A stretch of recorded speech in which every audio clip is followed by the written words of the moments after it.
आज का हम लोगों का टॉपिक होगा दैनिक जीवन में विज्ञान। दैनिक जीवन में विज्ञान का क्या मतलब है? दैनिक जीवन में विज्ञान का मतलब है कि आज के हम टॉपिक में ये देखेंगे कि विज्ञान ने हमारे दैनिक जीवन में क्या परिवर्तन किया है, कैसे हम पहले रहते थे और आज जब विज्ञान ने तरक्की कर ली है तो हमारे जीवन में क्या परिवर्तन आ गए हैं। इस पाठ में हम ये लोग देखेंगे। हम देखेंगे कि हमारे जीवन में पहले क्या होता था और आज विज्ञान के आने से क्या होने लगा है, क्या हमारे जीवन में परिवर्तन आ गया है। विज्ञान के आने से हमारे जीवन के बहुत सारे क्षेत्रों में परिवर्तन आया है। तो वे कौन से क्षेत्र हैं? जिन जिन क्षेत्रों में परिवर्तन आया है उन क्षेत्रों के बारे में हम क्या करेंगे, आज की वीडियो में जानेंगे। तो आइए सबसे पहले देखते हैं भोजन। भोजन के क्षेत्र में भोजन में हमारे क्या परिवर्तन आया है। पहले हमारा जो भोजन था वो मिट्टी के चूल्हे पे बनता था, मिट्टी के बर्तनों से बनता था, लकड़ी जलाकर हम भोजन को पकाते थे। यानी कि ये सब हमारे क्या थे, परंपरागत साधन थे। परंपरागत का मतलब है कि जो पहले से परंपरा चली आ रही थी उसी परंपरा के तहत हम क्या करते थे, मिट्टी का चूल्हा बनाते थे, उस पर खाना पकाते थे, मिट्टी के बर्तनों से खाना पकाते थे। विज्ञान ने हमारे जीवन में क्या परिवर्तन किया? विज्ञान ने हमारे मिट्टी के चूल्हे को गैस चूल्हे में बदल दिया, विद्युत ओवन में बदल दिया, सोलर कुकर में बदल दिया। तो ये देखिए आप कि विज्ञान ने हमारे भोजन के क्षेत्र में क्या परिवर्तन किया कि हमारे जो परंपरागत साधन थे उन परंपरागत साधनों को वर्तमान के जो नवीन साधन हैं उसमें इन्होंने बदल दिया। इसी तरह से आइए हम देखते हैं कृषि के क्षेत्र में क्या परिवर्तन किया। कृषि के क्षेत्र में हम क्या करते थे, पहले अपने खेतों की जुताई हल और बैल से करते थे, अपने खेतों की सिंचाई कुआं से करते थे, रहड़ से करते थे। लेकिन विज्ञान ने इन सब को रिप्लेस करके क्या कर दिया, ट्रैक्टर, नहरें और रासायनिक खादें हमें दी, जिनसे हमारे खेतों की जुताई जल्दी हो जाती है, सिंचाई जल्दी हो जाती है और रासायनिक खादों का प्रयोग करने से हमारे खेतों की उपज बढ़ गई। यातायात के क्षेत्र में आइए देखते हैं कि यातायात के क्षेत्र में क्या परिवर्तन हुआ। यातायात का मतलब है कि एक स्थान से दूसरे स्थान जाने में क्या परिवर्तन हुआ, कैसे हम पहले एक स्थान से दूसरे स्थान जाते थे और आज हम किस तरह से एक स्थान से दूसरे स्थान जाते हैं। सबसे पहले हम लोग क्या करते थे, हम लोगों से मतलब है कि हमारे दादा दादी या उनसे भी पहले की पीढ़ी पैदल चलते थे। उसके बाद बैलगाड़ी का विकास हुआ, फिर तांगा, ऊंट आदि साधनों से हम क्या करते थे, पहले यात्राएं किया करते थे। लेकिन उसके बाद विज्ञान के आने से क्या हुआ, साइकिल, कार, बस, वायुयान जैसे तेज वाहन हमको मिले, जो कि एक अभूतपूर्व परिवर्तन है। विज्ञान ने हमारे एक स्थान से दूसरे स्थान पहुंचने की स्पीड को ही बदल के रख दिया। यातायात के पुराने साधनों में क्या होता था, मान लीजिए कि अभी आप जा रहे हैं और सूचना मिलेगी 4 दिन के बाद, 4 दिन तक बाद में आप लौट के आ पाएंगे। वही छोटी छोटी दूरियों को तय करने में आप लोगों को बहुत लंबा समय लग जाता था। और आज हमारे पास वायुयान जैसे तेज चलने वाले साधन हैं, जिनके माध्यम से हम काफ़ी लंबी लंबी दूरियां 200-300 किलोमीटर की दूरी 1-2 घंटे में तय कर सकते हैं। संचार के क्षेत्र में क्या परिवर्तन हुआ है? संचार का मतलब है कि एक दूसरे का हाल चाल लेने में, एक दूसरे से बात करने में कहाँ कहाँ कैसे कैसे परिवर्तन हुआ। पहले एक संदेश वाहक जाता था, अगर हमको अपने परिवार रिश्तेदार का हाल चाल लेना है या परिवार का कहीं कोई दूसरी जगह रह रहा है उसका हाल चाल लेना है तो हमको जाकर पूछना पड़ता था उसका हाल चाल, या हम क्या करते थे, चिट्ठियाँ लिखा करते थे। लेकिन चिट्ठियाँ लिखने में एक समस्या होती थी। आज हमने चिट्ठी लिखी और चिट्ठी में उनसे पूछा, अपने रिश्तेदारों से पूछा कि हमारे यहाँ सब ठीक हैं और आपके यहाँ कैसे हैं। जब आपकी चिट्ठी 3 दिन बाद वहाँ पहुँचेगी, वहाँ से जब तक जवाब आएगा तब तक यहाँ पता लगा कि हमारी ही तबीयत खराब हो गई है।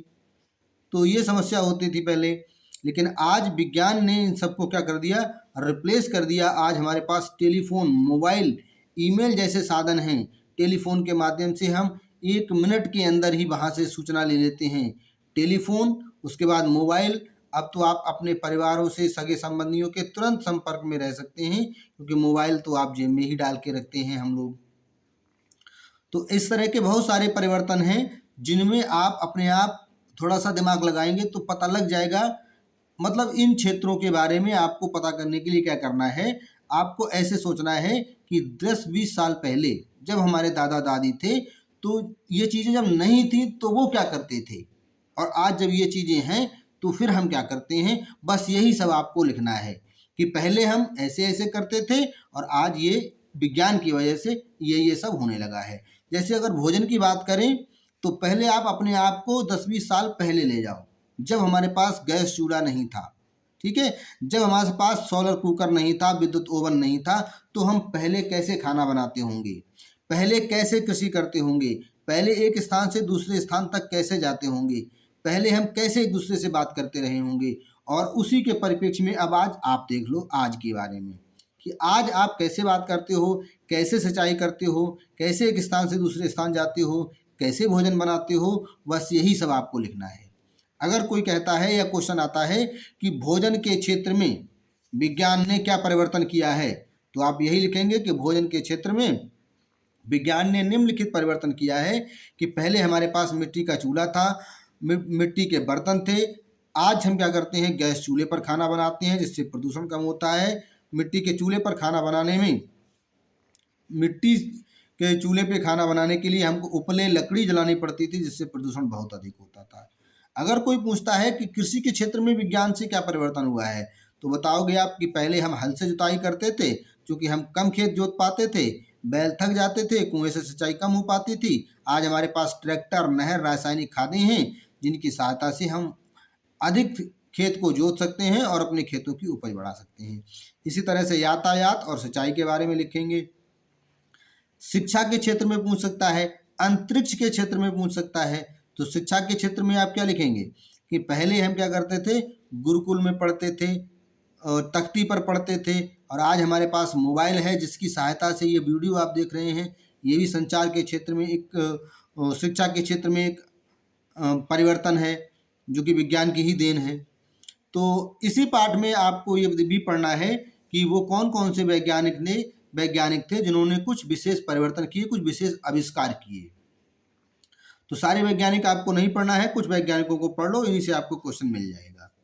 सबसे पहला है वैज्ञानिक का नाम, इधर वैज्ञानिक का नाम और विज्ञान के क्षेत्र में इन्होंने क्या योगदान किया।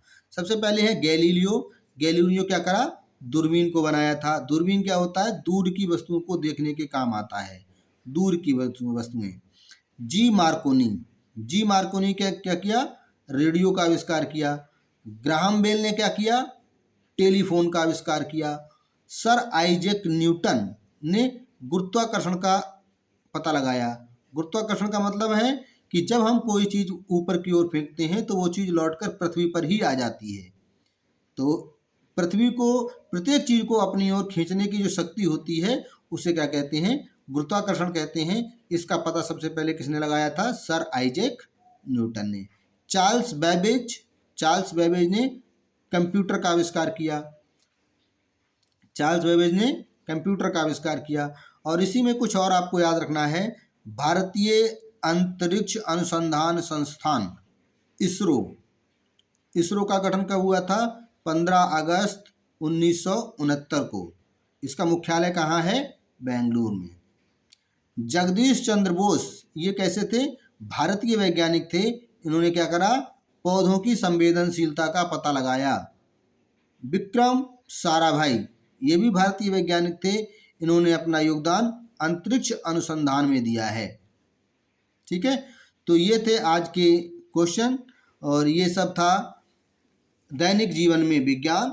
दैनिक जीवन में विज्ञान में हम लोग इतना ही देखेंगे और मिलते हैं अगली वीडियो के साथ, अगले टॉपिक के साथ। तब तक के लिए जय हिंद।